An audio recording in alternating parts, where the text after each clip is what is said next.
Welcome back to Figure Depot. Today we're taking a look at the DC Multiverse 3 Jokers Wave Batgirl figure. She comes in a window box style package with a DC Multiverse logo. Batman 3 Jokers badging on the top, 3 Jokers badging on the side. We get a product shot of the figure here on the back, and she's actually got the old boots from the first release, but they shaved the little fins off of those for this release. So this prototype here is not actually what comes in the box. Mostly it is, but there's a couple minor modifications. If you're looking for the barcode, here it is.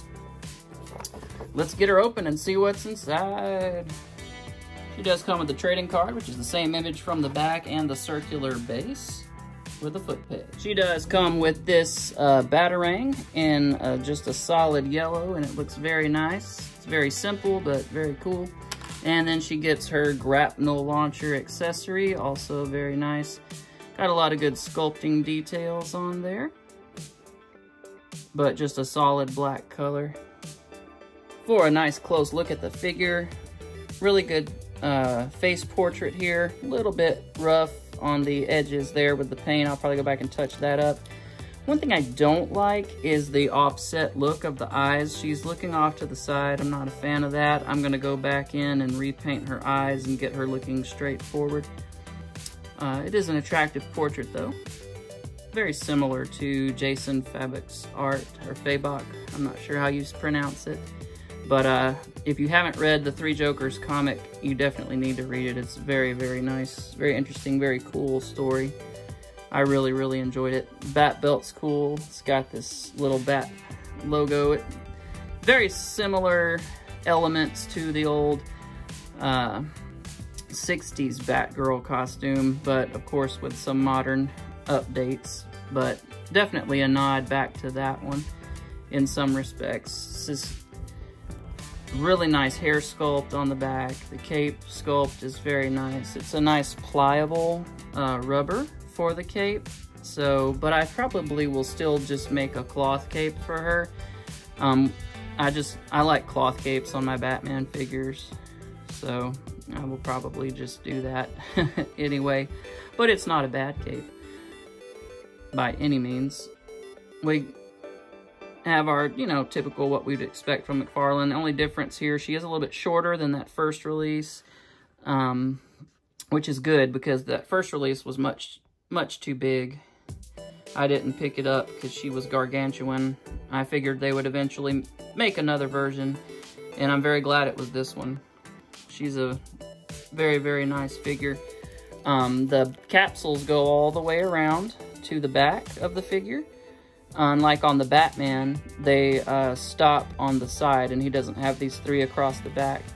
I'm so stoked for the rest of this wave.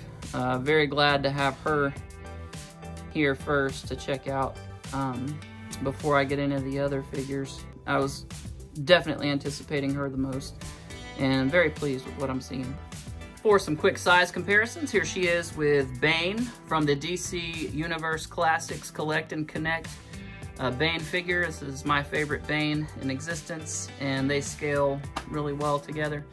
This is the DC Multiverse, Mattel's last run with the Multiverse. We got Killer Croc as a Build-A-Figure, an awesome, awesome figure. It reused a lot of the King Shark parts, but with some different sculpting on the body, of course, because it's a crocodile, so he has scales rather than smooth skin. But the pants were a reuse, and I think the lower legs and feet were, or the lower legs were a reuse, but the feet maybe slightly different. I'll have to take a closer look at the feet again.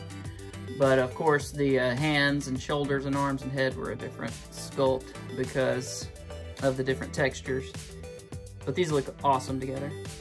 Here she is with a DC Essentials Joker and a DC Universe Classics Batman, and you can see she's a little bit tall to go with the DC Universe Classics figures. And the DC Essentials, I don't think were quite as big as the McFarlane figures are. So, it'd work to a degree if you, use your force perspective and stuff in your shots. But standing on a shelf, she is pretty tall to be standing next to these two.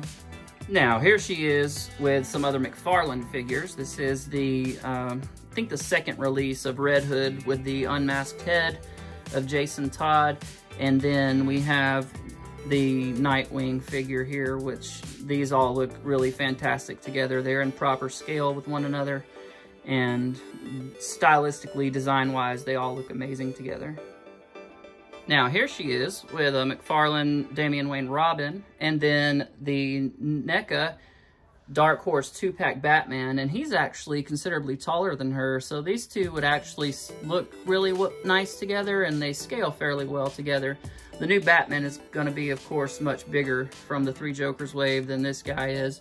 Probably another half-inch, quarter-inch to half-inch taller, but these two would actually look fine together in a toy photography setup.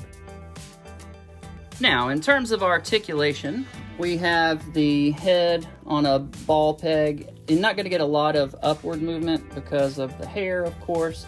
Down movement, the ball peg pops out. So it's got a dumbbell peg that pegs here and into the head. So a little bit challenging. You're just not going to get a whole lot. I mean, it's decent. And then side to side is fine. You can go 360. The hair doesn't get in the way because it is soft and pliable. You can get her arms out to there. We do have a slight butterfly, not just crazy. We get a bicep swivel at the deltoid. We get double jointed elbows, which come up really high, which is fantastic. Love that. We do get the ball hinges at the wrists and the ankles, so you can get any kind of movement you want out of those. We do get a 360 swivel at the upper torso. We do get a 360 swivel at the lower torso. I mean, not swivel, these are ball hinges, but they will swivel. So with the head and the waist, you get a straight look down, which is good. You can get her in a nice flying pose, not that she can fly.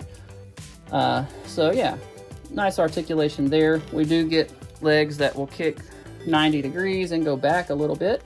We get our double jointed knee bend, which is great range there. We can do the splits out to here. You've got your traditional McFarlane little ratcheted crotch joints there. So that's good there. And then we have, yeah, the ankles that will pivot nicely, rock back and forth, and of course swivel 360. Then you get your toe-ticulation. Final thoughts, I love this figure. The only exception being the eyes looking off to the side, but I can repaint that, so no problem. Great figure, highly recommend it, definitely pick it up. Thank you so much for watching. Please subscribe to my channel if you enjoy my content. Check out my Instagram, Figure Depot. Over on Instagram, I'm always doing custom work and all kinds of fun stuff over there, figure reviews and all kinds of stuff. So come check that out, and look forward to interacting with you. Have a wonderful day.